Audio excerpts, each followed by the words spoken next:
السلام عليكم وعلى آله وصحبه ومن والاه. اللهم انفعنا بما علمتنا وعلمنا ما ينفعنا وزدنا علما. رب اشرح لي صدري ويسر لي أمري واحلل عقدة من لساني يفقهوا قولي. سبحانك لا علم لنا إلا ما علمتنا إنك أنت العليم الحكيم. رب يسر ولا تعسر وتمم بالخير. أعوذ بالله من الشيطان الرجيم. بسم الله الرحمن الرحيم. ويعبدون من دون الله ما لا يضرهم ولا ينفعهم ويقولون هؤلاء شفعاؤنا عند الله قل أتنبئون الله بما لا يعلم في السماوات ولا في الأرض سبحانه وتعالى عما يشركون. ويعبدون من دون الله ما لا يضرهم ولا ينفعهم، اور وہ عبادت کرتے ہیں من دون اللہ، اللہ کو چھوڑ کر، اللہ کے علاوہ، ما ان معبودوں کی کہ لا یضرہم کہ نہیں نقصان دے سکتے ان کو وہ معبود، ولا ینفعہم اور نہ ہی نفع دے سکتے ہیں وہ معبود ہم ان کو.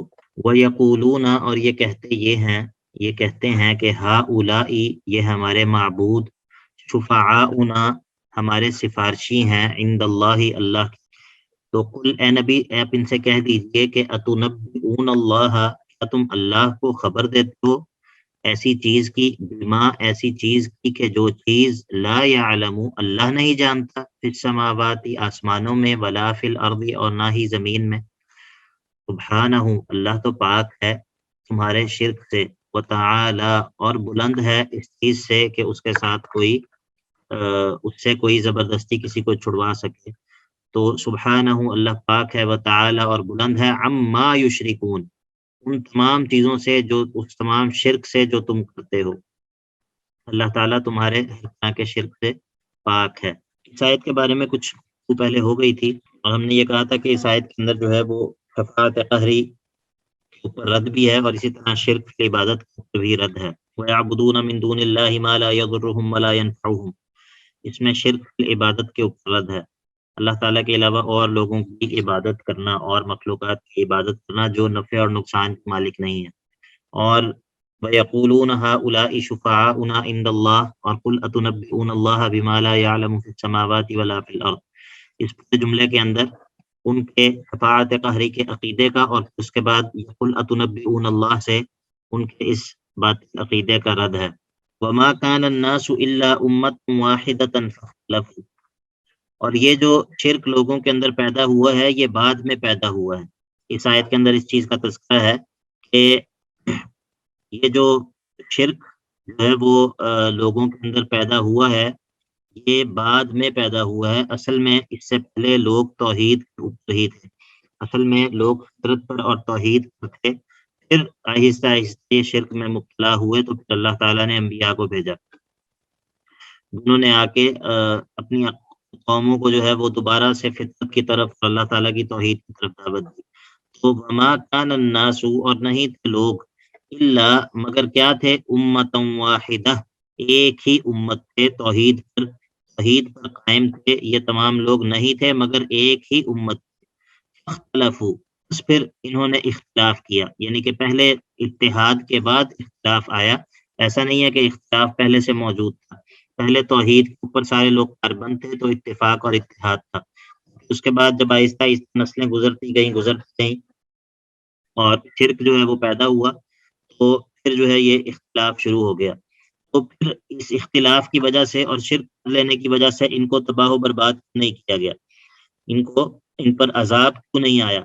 اس کا جواب دیا کہ وَلَوْلَا كَلِمَةٌ سَبَقَتْ مِن رَّبِّكَ، اور اگر نہ ہوتا، پہلے سے فیصلہ نہ ہو چکا ہوتا تمہارے رب کا، تو لَقُضِيَ بَيْنَهُمْ، ان کے درمیان فیصلہ کر دیا جاتا. اگر پہلے سے اس بات کا اللہ تعالیٰ نے فیصلہ نہ کر دیا ہوتا کہ قیامت جو ہے وہ ان لوگوں کو تباہ و برباد نہیں کرے گا عذاب کے ذریعے اس امت کے لوگوں کو، تو پھر جو ہے وہ ان کے لیے ان کا فوراً جو ہے وہ ان کا فیصلہ کر دیا جاتا اور ان کے اوپر عذاب آ جاتا. فیما فیہ یختلفون لقضی بینہم، ان کے درمیان فیصلہ کر دیا جاتا کہ اس چیز میں کہ ماں وہ چیز فیہ جس معاملے میں یختلفون وہ اختلاف کر رہے ہیں، یعنی کہ فیما یختلفون فیہ جس معاملے میں وہ اختلاف کر رہے ہیں. وَيَقُولُونَ اس آیت کے اندر جو ہے وہ تنبیہ ہے، کفار کو تنبیہ ہے فرمائشی معجزے طلب کرنے پر، کفار کو فرمائشی معجزے طلب کرنے پر تنبیہ ہے، کیونکہ وہ اپنی مرضی کے معجزے چاہتے تھے، کہتے تھے کہ ہم جس چیز کا مطالبہ کرتے ہیں وہ آیت دکھاؤ، وہ نشانی دکھاؤ۔ اللہ تعالیٰ کا یہ طریقہ نہیں ہے کہ وہ جو فرمائشی جو نشانیاں ہیں وہ دکھائے، لیکن اگر فرمائشی معجزہ کوئی قوم طلب کرے اور اس کو وہ دکھایا جائے، اس کے بعد اگر وہ قوم ایمان نہ لائے تو پھر اس کو مزید مہلت نہیں ملتی، پھر اس کو مزید مہلت نہیں دی جاتی، جس طرح صالح علیہ السلام کی قوم اور اس طرح دیگر جو اقوام ہیں، انہوں نے جب ان کو اگر فرمائشی معجزہ طلب کرنے پر جب ان کو فرمائشی معجزے دکھائے گئے تو پھر جو ہے وہ ان کو ذرا بھی مہلت نہیں دی گئی۔ تو وَيَقُولُونَ، اور یہ کہتے ہیں کہ لولا انزل علیہ آیۃ من ربہ، لولا انزل علیہ آیۃ من ربہ، کیوں نہیں نازل ہو جاتی اس پر، اس نبی پر، آیتن کوئی نشانی، من ربہ ہی، اس کے رب کی طرف سے۔ حالانکہ نشانیاں تو نازل ہوئی ہیں، لیکن یہ اس نشانی کی بات کر رہے ہیں جو فرمائشی معجزہ ہے، فرمائشی معجزہ، کہ ہم جو کہہ رہے ہیں وہ چیز دکھاؤ۔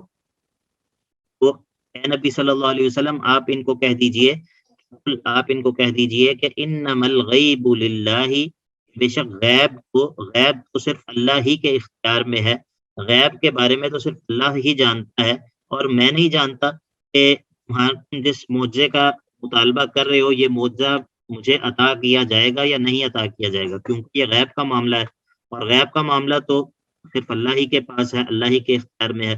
فانتظروا، تم بھی انتظار کرو، انی معکم من المنتظرین، میں بھی تمہارے ساتھ انتظار کرنے والوں میں سے ہوں، تم بھی انتظار کرو، میں بھی انتظار کرتا ہوں کہ معجزہ آتا ہے یا عذاب آتا ہے جو کہ معجزوں سے انکار کرنے کا نتیجہ ہے۔ وَإِذَا أَذَقْنَا النَّاسَ رَحْمَةً مِنَّا وَإِذَا أَذَقْنَا النَّاسَ رَحْمَةً مِّن بَعْدِ ضَرَّاءَ، اس آیت کے اندر وعید ہے منکرین کے لیے، ایک ان کی حرکت، اور وہ یہ ہے کہ جب مصیبت کے بعد آسانی آتی ہے تو پھر سے یہ جو ہے وہ توحید چھوڑ دیتے ہیں۔ وَإِذَا أَذَقْنَا النَّاسَ رَحْمَةً، جب ہم چکھاتے ہیں لوگوں کو رحمتاً، آسانی یا نعمت، ٹھیک ہے، نعمت یا آسانی چکھاتے ہیں، صحت مندی، رحمت کی بارشیں اور رزق فراوانی یا دوسری جو نعمت ہیں وہ کثرت سے ہوتی ہیں۔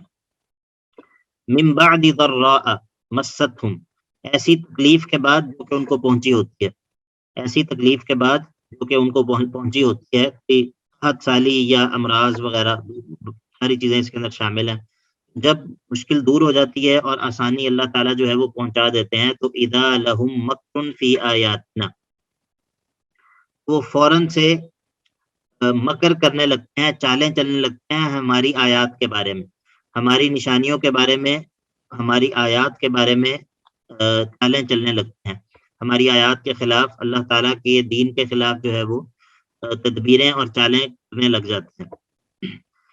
قل، اے نبی آپ کہہ دیجئے، اللہ اسرع مکرا، اللہ زیادہ تیز ہے تدبیر کرنے کے اعتبار سے، اللہ کی تدبیر زیادہ تیز ہے، اور ان رسولنا یکتبون ما تمکرون، اور بے شک ہمارے فرشتے، ان رسولنا ہمارے فرشتے، یکتبون وہ لکھ رہے ہیں، ما تمکرون وہ تمام مکر جو تم کر رہے ہو، ہمارے فرشتے جو ہیں وہ سارے جو تم مکر کر رہے ہو، جو تم چالیں چل رہے ہو، اللہ تعالیٰ کہتے ہیں کہ ہمارے فرشتے ان سب چیزوں کو نوٹ کر رہے ہیں۔ مطلب یہ ہے کہ وعید اس میں یہ ہے کہ کیونکہ ہمارے فرشتے جو کچھ تم چالیں چل رہے ہو اور مکر کر رہے ہو اس کو نوٹ کر رہے ہیں، تو وہ اس کا تمہیں بدلہ دیا جائے گا، ایسا نہیں ہے کہ وہ اس کا جو ہے وہ کوئی حساب کتاب نہیں ہوگا، بلکہ اس کا بدلہ تمہیں دیا جائے گا۔ اگلی آیت کے اندر دلیل عقلی ہے، اور اسی طرح مشرکین کے لیے ان کے ایک حرکت کا ذکر کر کے وعید بھی ہے۔ اللہ تعالیٰ فرماتے ہیں هو الذی یسیرکم فی البر والبحر، وہی اللہ ہی ہے کہ جو تمہیں چلاتا ہے خشکی میں اور تری میں، بری برق سے مراد خشکی ہے، والبحری اور بحر سے مراد سمندر اور تری ہے، تو حتی یہاں تک کہ اذا کنتم فی الفلک، جب تم ہوتے ہو کشتیوں میں، وجرین بہم، اور چلتی ہیں یہ کشتیاں تمہیں لے کر، ان لوگوں کو لے کر چلتی ہیں کشتیاں، بریح طیبۃ، نرم ہوا کے ذریعے، نرم ہوا کے ذریعے، بریح طیبۃ، نرم اور موافق ہوا، بہت تیز نہیں ہوتی اور بہت ہلکی بھی نہیں ہوتی، اتنی تیز بھی نہیں ہے کہ وہ طوفان کا روپ دھار لے، اور اتنی ہلکی بھی نہیں ہے کہ کشتیاں اس سے چل ہی نہ سکیں. تو یہ ہے بریح طیبۃ، یہ کشتیاں تمہیں لے کر چلتی ہیں نرم ہوا کے ساتھ، فرحوا بها، اور یہ بہت خوش ہوتے ہیں اس وجہ سے، ان نرم ہواؤں کی وجہ سے یہ بڑے خوش ہو رہے ہوتے ہیں. تو یہ کشتی کے اندر سوار ہیں اور کشتی جو ہے وہ سمندر پر جا رہی ہے اور بڑی موافق ہوا، نرم ہوا چل رہی ہے، اور یہ اس پر بڑے خوش ہو رہے ہیں. تو حتی فرحوا بها جاءتها ریح عاصف، جاءتها، آ جاتی ہے ان کشتیوں پر، ریح عاصف، تیز ہوا، ریح عاصف، وہ طوفان، تیز ہوا کا جھونکا، وہ آ جاتا ہے. وجاءہم الموج من کل مکان، اور ان جو ہے وہ موجیں آ جاتی ہیں ہر طرف سے، ہر طرف سے جو ہے وہ موجیں ان کی کشتی سے ٹکرانے لگ جاتی ہیں. وجاءہم الموج من کل مکان، ہر طرف سے موجیں جو ہیں وہ ان کا احاطہ کر لیتی ہیں. وظنوا، اور پھر ان کو یقین ہو جاتا ہے، اور یا یہ سمجھنے لگتے ہیں، یہاں پر زن کے معنی میں لیں، اور یہ سمجھنے لگتے ہیں کہ انہم احیط بہم، اب تو وہ گھیر لیے گئے ہیں، وہ تو اب گھیر لیے گئے ہیں. یہ بھی ہو سکتا ہے کہ ان کو یقین ہو جاتا ہے کہ اب ہم بچنے والے نہیں ہیں، ٹھیک ہے، تب ایقنوا کے معنی میں ہو جائے گا. یہ یقین ان کو آ جاتا ہے کہ انہم، کہ یہ لوگ احیط بہم، گھیر لیے گئے ہیں، ان لوگوں کا گھیراؤ کر لیا گیا ہے، یعنی کہ اب ہم بچ نہیں سکتے. اب یہ جو صورتحال ہے، اب یہ کشتی ابھی ڈوبی کہ ابھی ڈوبی، جو ہے وہ ہم واپس خشکی تک نہیں پہنچ سکیں گے. جب یہ کیفیت ہو جاتی ہے، جب یہ کیفیت ہو جاتی ہے تو پھر کیا ہوتا ہے؟ دعوا اللہ مخلصین لہ الدین، دعوا اللہ، یہ اللہ کو پکارنے لگتے ہیں، اللہ کو پکارنے لگتے ہیں، مخلصین لہ الدین، اپنی عبادت کو اسی کے لیے خالص کرتے ہوئے. دین یہاں پر عبادت کے معنی میں ہے، اللہ کو پکارنے لگتے ہیں اپنی عبادت کو اسی کے لیے خالص کرتے ہوئے، خالص عقیدے کے ساتھ اللہ کو پکارنے لگتے ہیں. اور کیا کہتے ہیں؟ یقولون، یہ ادھر ہم نکالیں گے یقولون، مخلصین لہ الدین، اور یقولون یہ کہتے ہیں لئن انجیتنا من ہذہ، ضرور اگر تو نے ہمیں نجات دے دی، انجیتنا، تو نے ہمیں نجات دے دی، من ہذہ، اس مصیبت سے، من ہذہ، اس مصیبت سے اگر تو نے ہمیں نجات دے دی، لنکونن من الشاکرین، ہم ضرور بالضرور موحدین میں سے ہو جائیں گے. یہاں پر شاکرین کس معنی میں ہے جی؟ سر شرک نہیں کریں گے. جی، یہاں پر شاکرین موحدین کے معنی میں ہے. شکر جو ہے یہ قرآن پاک میں توحید کے معنی میں بھی استعمال ہوتا ہے. تو لنکونن من الشاکرین کا مطلب یہ ہے کہ پھر ہم توحید والے بن جائیں گے، پھر ہم شرک چھوڑ دیں گے. ایک مرتبہ ہمیں اگر نجات دے دے، اے اللہ اب ہمیں جو ہے وہ اس طوفان سے نجات دے دے، ہم جو ہے وہ شاکرین میں سے ہو جائیں گے اور شرک چھوڑ دیں گے، موحد بن جائیں گے. فلما انجاہم، اور جب اللہ تعالیٰ ان کو نجات دے دیتا ہے، اذا ہم یبغون فی الارض بغیر الحق، اچانک یہ لوگ یبغون فی الارض بغیر الحق، سرکشی کرنے لگتے ہیں زمین میں، بغیر الحق کے، بغیر حق کے. لما انجاہم، تو جب اللہ ان کو نجات دے دیتا ہے، تو اذا ہم یبغون فی الارض بغیر الحق، تو یہ سرکشی کرنے لگتے ہیں زمین میں، بغیر الحق کی، حق کے بغیر، غیر الحق کی، حق کے بغیر. یہ یبغون فی الارض سے مراد کیا ہے؟ یبغون فی الارض سے مراد شرک ہے، ٹھیک ہے. بغی فی الارض، بغی فی الارض سے مراد کیا ہے؟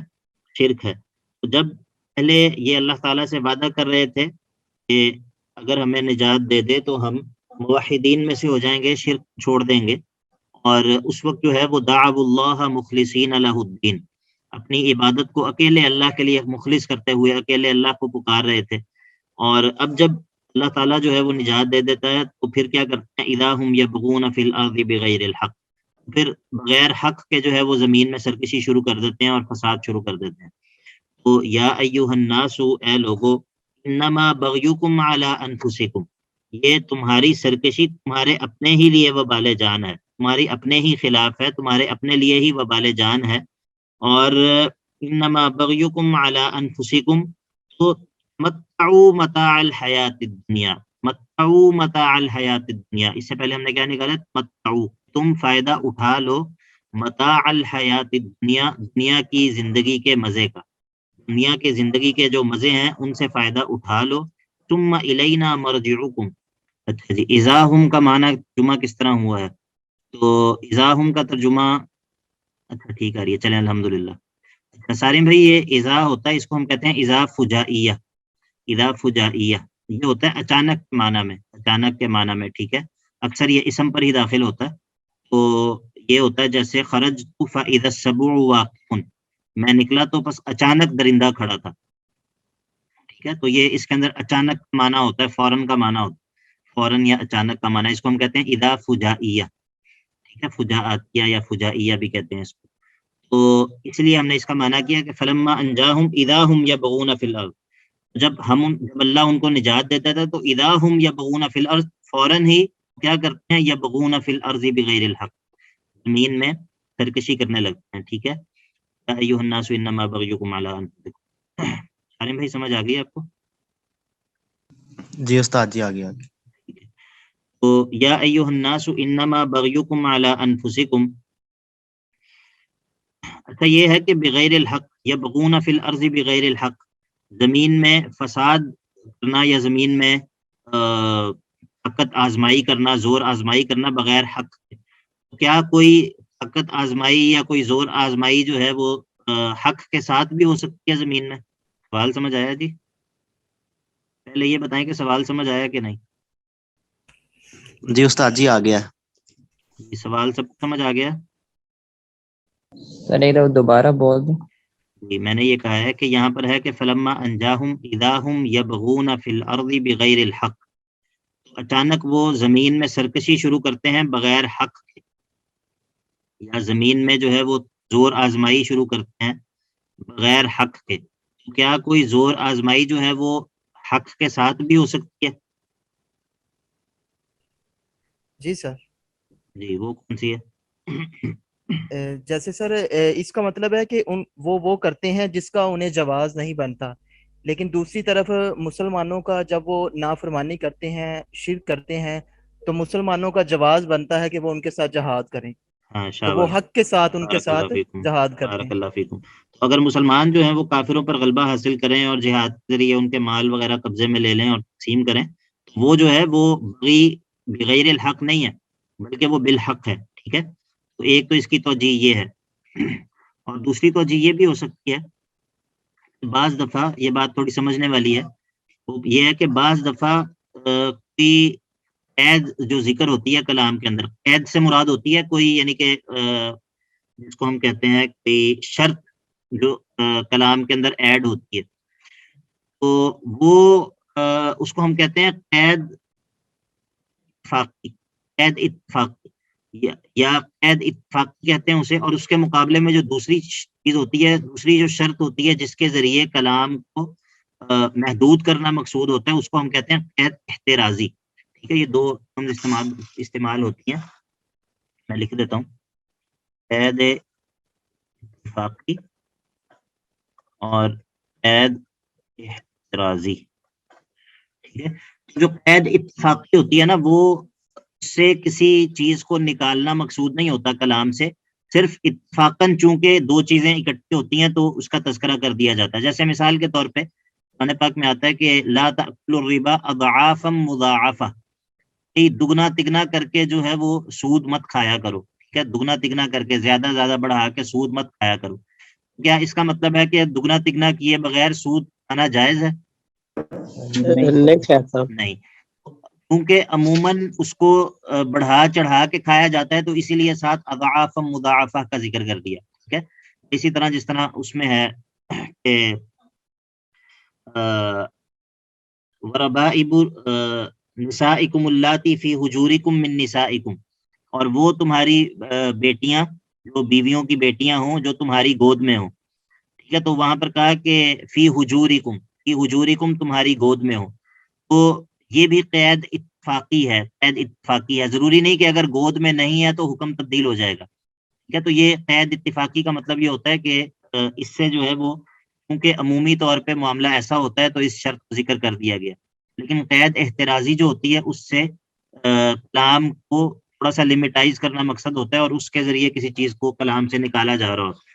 تو اگر ہم یہ اس کو قید اتفاقی بنا لیں تو پھر معنی جو ہے یہ بن جائے گا کہ چونکہ عموماً جو سرکشی ہوتی ہے زمین کے اندر وہ بغیر حق کے ہی ہوتی ہے، اسی لیے یہاں پر کہا کہ بغیر الحق، ٹھیک ہے. تو یہ معنی بھی بنتا ہے. بہرحال یہ ہم اور طرف نکل گئے.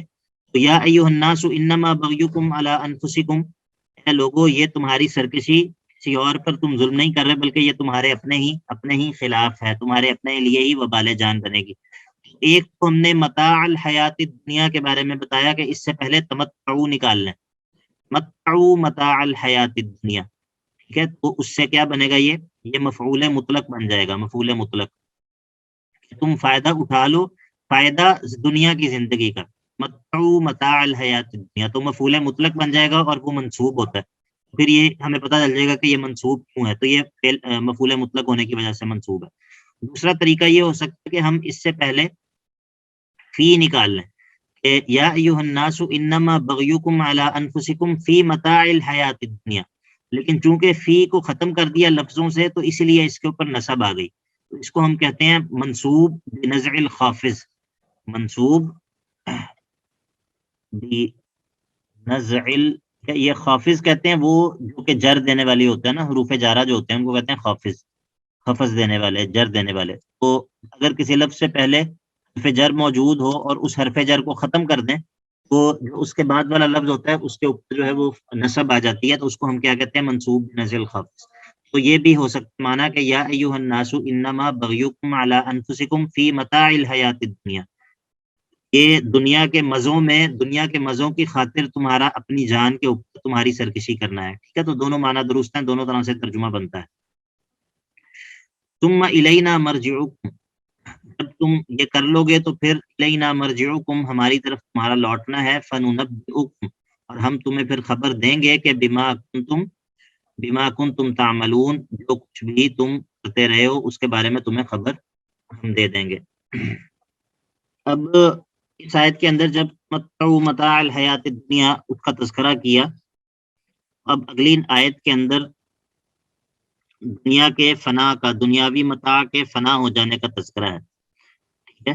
اس آیت کے اندر کہا کہ متاع الحیات الدنیا یا ایھا الناس انما بغیکم علی انفسکم متاع الحیات الدنیا. اب اس اگلی آیت کے اندر یہ متاع الحیات الدنیا کے فنا ہونے کا تذکرہ ہے اور اس کے زوال اور زائل ہونے کا تذکرہ ہے، ٹھیک ہے. سمجھ آ رہا ہے؟ جی سر. اچھا، جی جی سر. استاد. بارک اللہ فیکم. تو اس آیت کا عنوان کیا ہے؟ اس آیت کا عنوان ہے تزہید فی الدنیا، ٹھیک ہے. تزہید فی الدنیا یعنی کہ دنیا کے اندر بے رغبتی کی ترغیب، دنیا میں بے رغبتی کی ترغیب.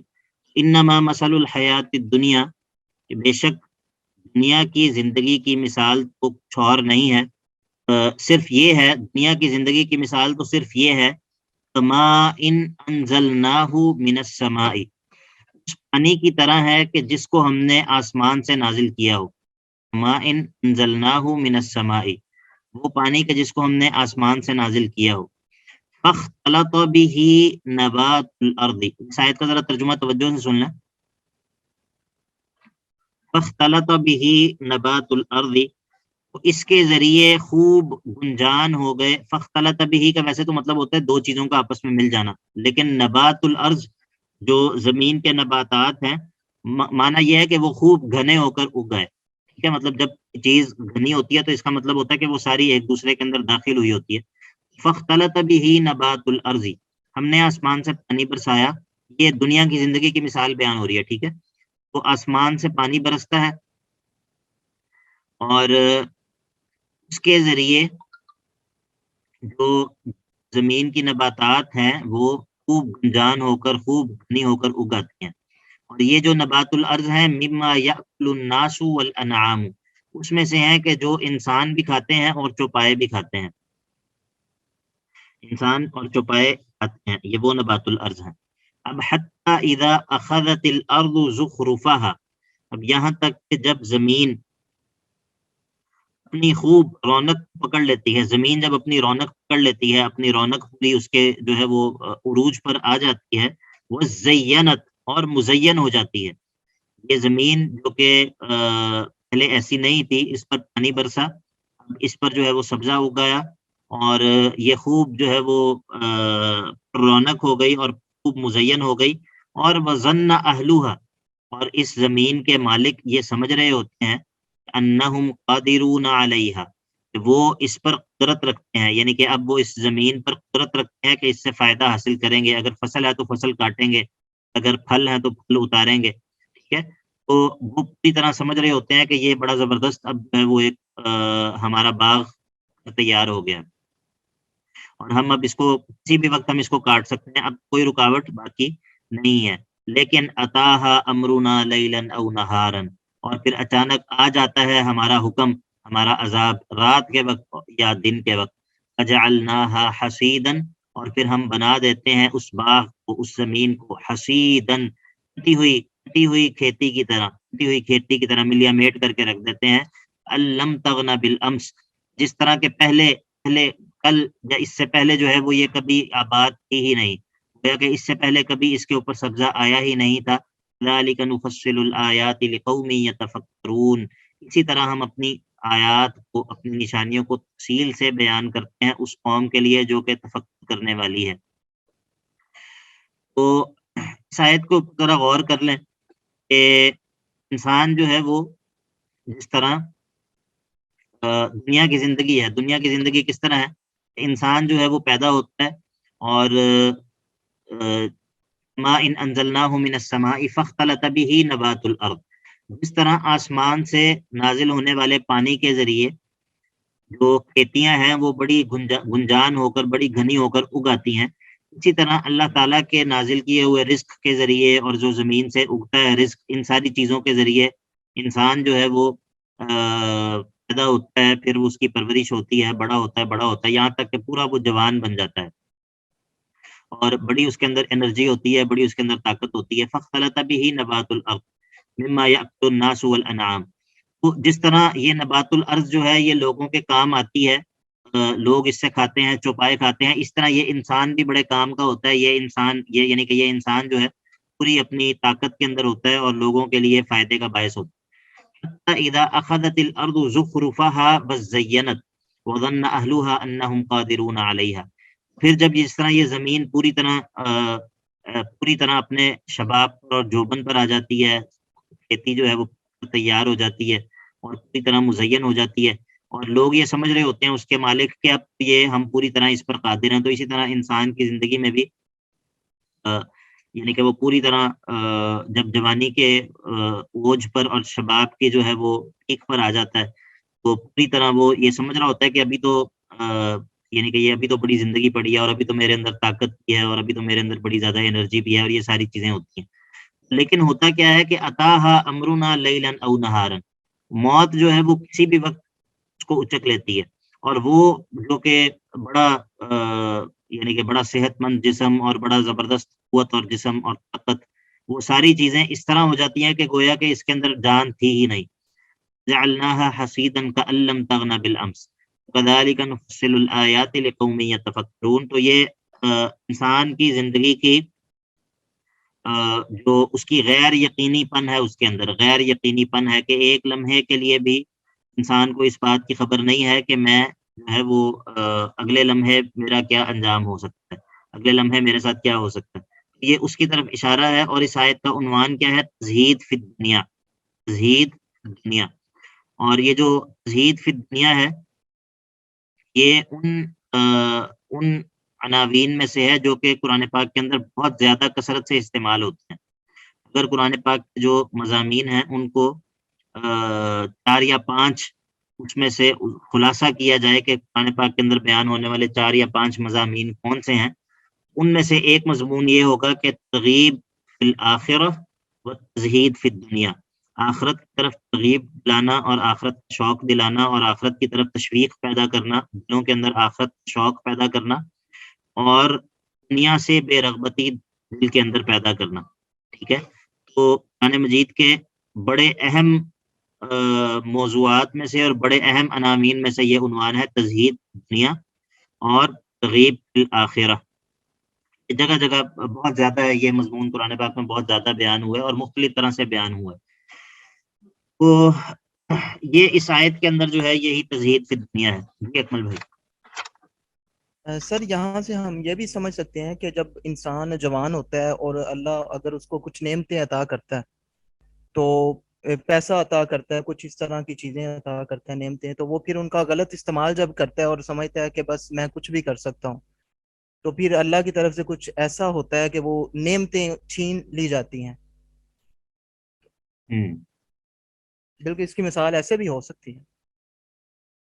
ایک دفعہ دوبارہ دہرائیں گے پلیز؟ کہ سر جب زمین پر رونق آتی ہے, اس سے مراد ہم نے لیا ہے کہ جب وہ شخص جوان ہو جاتا ہے جی اور اس کے پاس بہت زیادہ اللہ پاک اگر اس کو نعمتیں عطا کرتا ہے دنیا کی, جی تو وہ یہ سمجھتا ہے کہ اب میں کچھ بھی کر سکتا ہوں, مجھے کوئی ٹینشن نہیں ہے, اور وہ ان نعمتوں کا غلط استعمال کرتا ہے. اصل میں تو یہ پھر جو اللہ کی طرف سے ایسا ہوتا ہے کہ وہ نعمت اللہ پاک چھین لیتا ہے اچانک. اصل میں دیکھیں آپ جو بات کر رہے ہیں نا وہ آپ بات کر رہے ہیں اس بندے کی جو کہ ان نعمتوں کا غلط استعمال کرتا ہے, ٹھیک ہے, لیکن یہ جو آیت جی ہے یہ عمومی آیت ہے اور اس میں دنیا کی زندگی ہے اس کی مثال ہے, چاہے وہ مومن کی ہو چاہے وہ کافر کی ہو, ٹھیک ہے.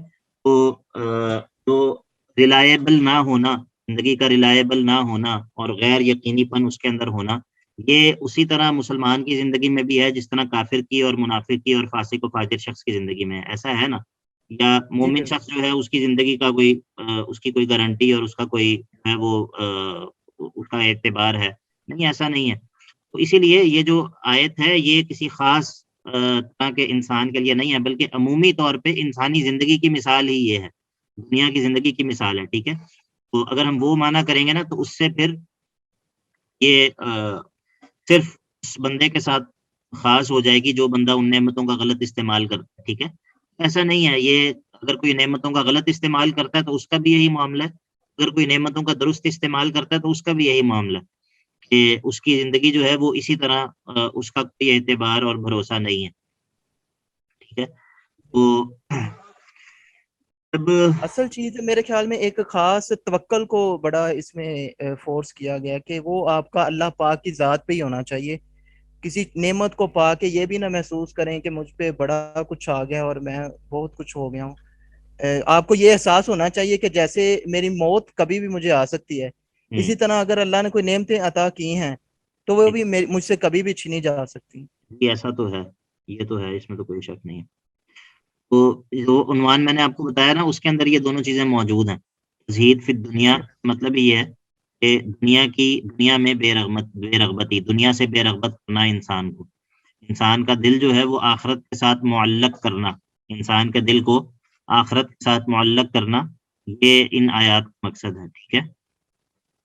جی جناب. تو اگلی آیت کے اندر دیکھیے نا, اگلی آیت کے اندر اللہ تعالیٰ کیا فرماتے ہیں کہ جب انسان کی زندگی کی بے ثباتی کو بیان کر دیا, جب انسان کی زندگی کی بے ثباتی کو بیان کر دیا تو فوراً بتایا کہ واللہ یدعو الی دار السلام, واللہ یدعو الی دار السلام. یہ دنیا کی زندگی کی مثال تو یہ ہے, لیکن اللہ جس چیز کی طرف بلا رہا ہے وہ کیا ہے؟ واللہ یدعو الی دار السلام, اللہ تو بلاتا ہے سلامتی والے گھر کی طرف, سلامتی والے گھر کی طرف. ابھی پیچھے ہم نے سورہ یونس کے شروع میں پڑھا تھا دعواہم فیہا سبحانک اللہم وتحیتہم فیہا کیا تھا؟ سلام. تحیتہم فیہا سلام وآخر دعواہم ان الحمدللہ رب العالمین. تو یہ ہے واللہ یدعو الی دار السلام. جنت کے ناموں میں سے ایک نام دار السلام بھی ہے, جنت کے ناموں میں سے ایک نام دار السلام بھی ہے. اسی طرح جنت کے ناموں میں سے ایک نام الحسنہ بھی ہے, آگے آ رہا ہے. تو بہرحال سے مراد یہ بھی ہو سکتا ہے, دار السلام سے مراد وہ والا سلام بھی مراد ہو سکتا ہے جو وہاں پر ہم نے پڑھا ہے سورہ یونس میں شروع میں کہ دعواہم فیہا سبحانک اللہم وتحیتہم فیہا سلام. اور یہاں پر مراد یہ بھی ہو سکتا ہے کہ السلام اللہ تعالیٰ کا ایک نام ہے اور دار السلام سے مراد وہ دار جو کہ اللہ کا دار ہے, یعنی کہ اللہ تعالیٰ نے اس کی نسبت اپنی طرف کی ہے اس کی عزت اور تکریم کی وجہ سے. دونوں معنی درست ہو سکتے ہیں, پہلا معنی زیادہ بہتر لگتا ہے. اور وَيَهْدِي مَن يَشَاءُ إِلَى صِرَاطٍ مستقیم، اور جس کو چاہتا ہے اللہ اس کو صراط مستقیم تک پہنچا دیتا ہے، صراط مستقیم چلا دیتا ہے، صراط مستقیم چلا کر جنت ہے وہ اس کو پہنچا دیتا ہے۔ اللہ تعالیٰ جو ہے وہ دارالسلام کی طرف بلاتا ہے، اور دنیا کی زندگی کی جو ہے حیثیت ہے وہ ہمارے سامنے بیان کر دی ہے۔ اللہ یدعو الی دار السلام ویہدی من یشاء الی صراط مستقیم۔ اس آیت کا عنوان کیا ہے؟ اس آیت کا عنوان کیا ہے؟ واللہ یدعو الی دار السلام ویہدی من یشاء الی صراط مستقیم۔ سر اخروی بشارت؟ نہیں، اخروی بشارت تو آگے آ رہی ہے اگلی آیت۔ اس آیت کا ہدایت؟ نہیں، اس آیت کا عنوان ہے ترغیب الی الجنہ، ترغیب الی الجنہ۔ پچھلی آیت میں کیا تھا؟ تزہید فی الدنیا، تزہید فی الدنیا، زہد سے ہے نا، تزہید زا کے ساتھ، تزہید فی الدنیا، اور اس آیت میں کیا ہے؟ ترغیب الی الجنہ۔ بات سمجھ آ رہی ہے؟ جی شیخ۔ بارک اللہ فیکم۔ تو اب اگلی آیت کے اندر بشارت اخروی ہے، اگلی آیت کے اندر بشارت اخروی ہے۔ للذین احسنوا الحسنى وزیادہ، للذین احسنوا الحسنى وزیادہ، للذین احسنوا، اب جن لوگوں نے احسنوا، اچھا کام کیا۔ احسنوا سے مراد کیا ہے؟ احسنوا سے مراد توحید ہے، احسنوا سے مراد ایمان اور عمل صالح ہے، ٹھیک ہے۔ للذین احسنوا، جن لوگوں نے ایمان اور عمل صالح کو اختیار کیا، ان کے لیے کیا ہے؟ الحسنى وزیادہ، الحسنى وزیادہ، دو چیزیں ہیں، الحسنى وزیادہ۔ الحسنى کا ایک معنی تو ہے کہ اچھائی ہے ان کے لیے، اچھے حالات ہیں، ٹھیک ہے، ایک معنی تو یہ ہے اگر ہم لغوی معنی کریں، لیکن الحسنى جو ہے وہ جنت کے ناموں میں سے ایک نام بھی ہے، الحسنى جنت کے ناموں میں سے ایک نام بھی ہے، تو اسی لیے للذین احسنوا، وہ لوگ جنہوں نے اچھائی کی تو ان کے لیے کیا ہے؟ الحسنى، جنت ہے، وزیادہ، اور مزید بھی نعمتیں ہیں، جنت بھی ہے اور جنت کے علاوہ مزید بھی نعمتیں ہیں۔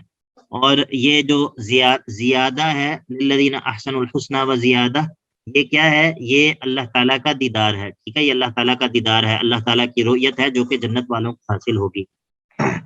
زیادہ کی تفسیر جو ہے یہ حدیث میں موجود ہے، اور اہل سنت کے تمام مفسرین اس کی تفسیر اللہ تعالیٰ کے دیدار سے ہی کرتے ہیں، اللہ تعالیٰ کی زیارت سے۔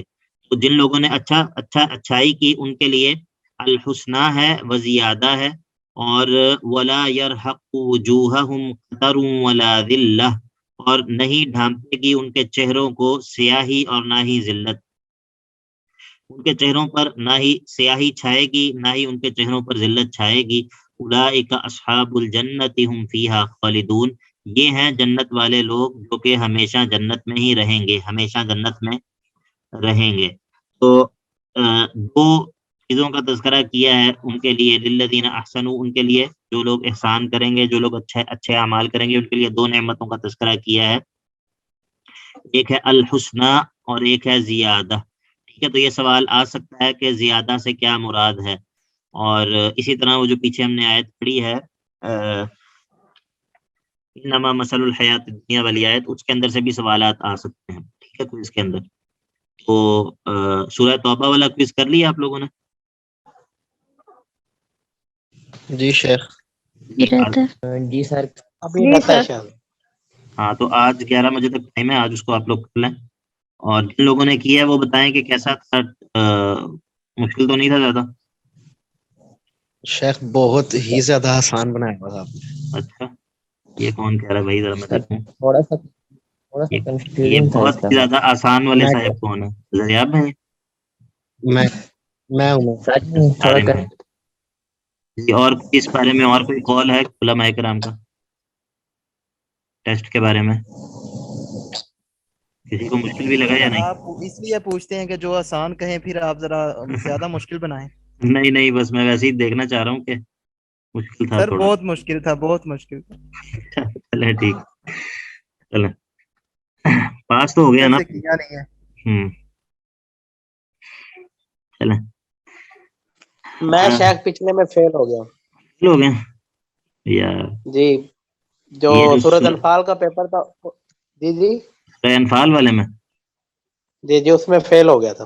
اس میں تو نہیں ہونا چاہیے تھا آپ کو ویسے پھر،